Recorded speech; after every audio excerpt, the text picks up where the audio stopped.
शायद साहब बड़ी हैरानकुन वैसे बात है, टू बी ऑनेस्ट, समझ से बालातर है, लेकिन ज़ाहिर है कि क्रिकेट बोर्ड के जो चेयरमैन हैं वो भी क्रिकेट का उस तरह का एक्सपीरियंस नहीं रखते, लेकिन ही इज़ ज़ाहिर है कि द चेयरमैन उससे हटके काफ़ी सारी ऐसी तैनातियाँ होती हैं जिन पे हम अंगुश्त बदंदा होते हैं। आपकी नज़र में भी ये ऐसा ही है कुछ? नहीं, मेरी नज़र में इतना हैरानकुन नहीं है और बहुत सारे हैरानकुन फैसले होते रहे पाकिस्तान क्रिकेट बोर्ड में। लेकिन मैनेजर की पोस्ट जो होती है वो इंतजामी उमूर है, उसका क्रिकेट से इतना ताल्लुक नहीं है। दो तरह के मैनेजर होते हैं यूजुअली टीम के टूर्स पर, एक क्रिकेट मैनेजर, एक एडमिनिस्ट्रेटिव मैनेजर। अगर इनको एडमिनिस्ट्रेटिव मैनेजर बनाया है तो ठीक है, CSS ऑफिसर हैं, पुलिस ऑफिसर हैं, इनका ताल्लुक सिक्योरिटी से रहेगा कि सिक्योरिटी टीम की कैसी है, प्लेयर बाहर तो नहीं जा रहे, डिसिप्लिन का कोई ब्रीच तो नहीं हो रहा, तो ठीक है। अब अगर उनको एडमिनिस्ट्रेटिव मैनेजर बनाया तो ठीक है, इतनी उसमें हैरानगी की बात नहीं। तो क्लैरिटी कोई नहीं आई इस बारे में कि ये किस तरह का मैनेजर बनाया है? यही बताया जाएगा, क्लैरिटी देनी पड़ेगी कि ये एडमिनिस्ट्रेटिव मैनेजर हैं और ये सिक्योरिटी को भी देखेंगी। अभी इंग्लैंड जब गई थी पाकिस्तान की खवातीन की टीम, उस टूर पर भी ये थी और उन्होंने सिक्योरिटी के फराइज अंजाम दिए थे। और बहुत सारे ऐसे मामला हैं जिनमें हैरानी होती है, मुझे इसमें इतनी हैरानी नहीं। तो वैसे आपको इतनी हैरानी नहीं हुई, और किस बात पे आपको इतनी हैरानी है, बताएं जरा, आज हो जाए। ये पाकिस्तान क्रिकेट का हाल ही ऐसा है कि जिसमें सबको हैरानियां ही हैरानियां हो रही हैं। कौन चला रहा है, कौन क्या कर रहा है, ये सारी चीज़ें हैरानकुन हैं।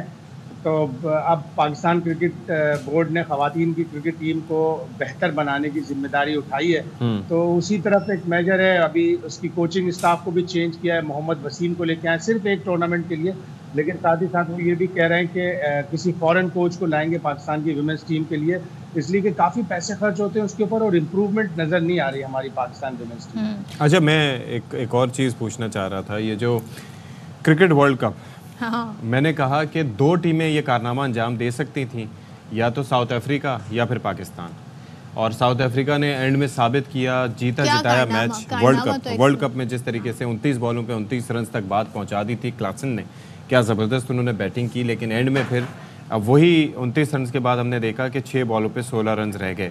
तो पहले तो उस मैच के एंड में क्या हुआ, क्या गलत शॉट्स खेले, और Bumrah obviously is an exceptional bowler, लेकिन बुमराह को छोड़ के अर्शदीप जो कि लीडिंग विकेट टेकर, बल्कि टॉप विकेट टेकर है टूर्नामेंट के, और पांड्या, क्या उनकी बॉलिंग इतनी खतरनाक थी या बहुत ज़्यादा डिफेंसिव माइंडसेट हो गया था साउथ अफ्रीकन टीम का? देखिए शौक, ये लोग IPL खेलते हैं, IPL दुनिया की सबसे बड़ी लीग है, उसमें इस तरह की बेपनाह सिचुएशन आती हैं कि आखिरी ओवर में 4 रन बचाने, आखिरी ओवर में 15 रन बनाने, तो उनको बड़ी अच्छी इसकी प्रैक्टिस है और वो सिनेरियो बेस्ड प्रैक्टिस भी करते हैं। तो जब आखिरी 3 ओवरों में जनूबी अफ्रीका तकरीबन मैच जीती हुई थी, लेकिन जिस तरह बुमराह ने ओवर किया, अगला ओवर अर्शदीप ने किया कि ले जाके 16 रन पे ले आया आखिरी ओवर को, और फिर उसकी पहली गेंद पे डेविड मिलर ने शॉट भी बड़ा अच्छा मारा, ज़रा सी कसर रह गई। अब उसकी पिक्चर्स आ रही हैं कि पैर टकरा गया था और पैर नहीं टकराया था, तो वो दिल जले लोग जो जनूबी अफ्रीका के हामी होंगे वो डाल रहे हैं, लेकिन यकीनन ज्यादातर का साउथ अफ्रीका से, इंडियन फैन तो कोई नहीं डालेगा इस तरह की तस्वीर, और कुछ पाकिस्तानी भी होंगे दिल जले जो सोच रहे होंगे यार वो क्यों जीते। तो ऑन द स्पॉट अंपायर ने जब देखा, और कई दफा देखा, थोड़ा मेरे हिसाब से थोड़ा सा और देखना चाहिए था, तो उन्होंने उस वक्त फैसला कर लिया कि नहीं, पैर नहीं टकराया और ये फेयर कैच है, और बाउंड्री क्वेश्चन को देखना चाहिए था। I mean the most important thing was कि ये बज़ाहिर नज़र आया, आप ज़्यादा बेहतर बता सकते हैं ज़ाहिर है, कि वो कुशन जो था, वो जो लाइन थी, वो जो रोप पहले हुआ करती थी, वो पीछे मूव हुआ था। वो एक आध बॉल पहले जो बाउंड्री हुई होगी उस वक्त वो लगाना उन्होंने सोचा होगा, आखिरी ओवर है, थोड़े से ओवर रह गए, चलो इसको ख़त्म करो। उन्होंने बाउंड्री कुशन को उसकी सही जगह पे नहीं लगाया, जिसकी वजह से थोड़ा बहुत तनाज़ा हो रहा है। अब बात गई, रात गई, खत्म हो गया। इंडिया ने अब कुछ नहीं हो सकता, वैसे रिवायत तो है नहीं।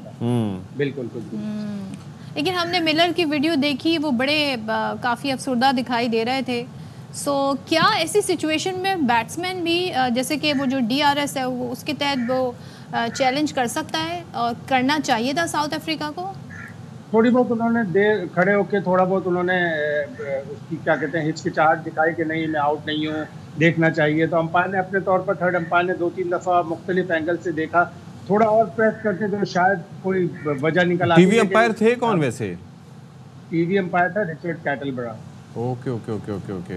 लेकिन वो अच्छा अंपायर है, और मैं ये देखा जानना उन्होंने चाह रहा था कि कोई भारतीय तो नहीं थे ताकि हम कोई नई कॉन्स्पिरेसी ढूंढते। भारत और साउथ अफ्रीका का मैच होगा तो उसमें भारतीय या साउथ अफ्रीका का कोई एम्पायर नहीं होगा, न्यूट्रल एम्पायर। अच्छा ठीक है। Thank you for saying that ये शाहिद साहब। वैसे न्यूट्रल ओवरऑल शाहिद साहब इस वर्ल्ड कप का अगर हम पूरा अहाता करें, एक तो पिचेस बहुत डिस्कस हुई, फिर अमेरिका के जो स्टेडियम थे वहाँ की जो सारी कंडीशंस थी वो डिस्कस हुई, जो सारे इंतजाम किए गए थे वो डिस्कस हुए। सो ये क्या उस तरह का टूर्नामेंट रहा जैसे कि हमेशा से होता है, बहुत ज़्यादा एक्साइटमेंट होती है, या बहुत ज़्यादा डिसअपॉइंटमेंट रही सारे इंतजामात को देख के? देखिए एक्साइटमेंट तो बहुत थी कि कौन जीतेगा, इतनी सारी टीमें हैं, पहली दफ़ा अमेरिका में हो रहा है, लेकिन पिचेस को लेकर और लॉजिस्टिक्स को लेकर काफ़ी प्रॉब्लम्स रहे। जो टीमें होती हैं, जो कमेंटेटर्स और आईसीसी वाले होते हैं, ये तो चार्टर्ड फ्लाइट्स पे जाते हैं, लेकिन जो फैंस थे वो एक आइलैंड से दूसरी आइलैंड जाने के लिए परेशान होते रहे। $1300 एक जगह से दूसरी जगह का डॉलर था, जो हार्डली वेस्ट इंडीज़ के ज़माने में $130 होता है, तो 10 टाइम्स उन्होंने पैसे बढ़ा दिए थे। और फिर फ्लाइट्स डिले की वजह से टीमों को, प्लेयर्स को भी बड़ा सफ़र करना पड़ा। तो अगर ये कहा जाए कि ओवरऑल के 9 जो वर्ल्ड कप हुए हैं अब तक T20 के, उसका ये वर्स्ट वर्ल्ड कप था। अच्छा एक और चीज़ मुझे ज़रा ये बता दीजिएगा कि ये जिस तरीके से वर्ल्ड कप में हमने देखा, इससे बेहतर सेंड ऑफ हो सकता था विराट कोहली और रोहित शर्मा के लिए towards the end of their T20 career. कि आप ये देखें, Kohli did not perform in any of the matches, his highest score was 37, लेकिन उसके बाद लास्ट मैच में द वे ही परफॉर्म, फिर Rohit Sharma the way he played in the tournament, don't you think कि इससे बेहतर ये कोई मजीद अचीव नहीं कर सकते थे? बिल्कुल ऐसा ही है। कोहली ने पूरे टूर्नामेंट में 75 बनाए रन्स और आखिरी मैच में फाइनल में 76 रन बना लिए, पूरे टूर्नामेंट से ज़्यादा रन्स बना लिए। और रोहित शर्मा की जो कप्तानी थी, अच्छे अच्छे कप्तानों के हाथ पैर फूल जाते हैं जब 4 ओवर में 26 रन चाहिए और क्लासन जैसी बैटिंग कर रहा हो, लेकिन उसने अपने नर्व्स को कंट्रोल किया। पाकिस्तान वाला मैच और साउथ अफ्रीका वाला मैच, दोनों में रोहित ने बड़ी ज़बरदस्त कप्तानी की। उनके लिए भी बड़ा बी फिटिंग रहा, कोहली के लिए भी बड़ा बी फिटिंग रहा। और ये लोग पहले से सोच के आए थे कि हम इस वर्ल्ड कप में चाहे जीतें चाहे हारें, हमने T20 इंटरनेशनल से रिटायरमेंट लेनी है। तो great players, great ambassadors of the game, और उनको रेस्ट ऑफ द उनकी जो क्रिकेट कैरियर है उसमें भी गुड विशेस। बहुत ही पॉपुलर और बहुत ही लेजेंडरी क्रिकेटर्स हैं दोनों।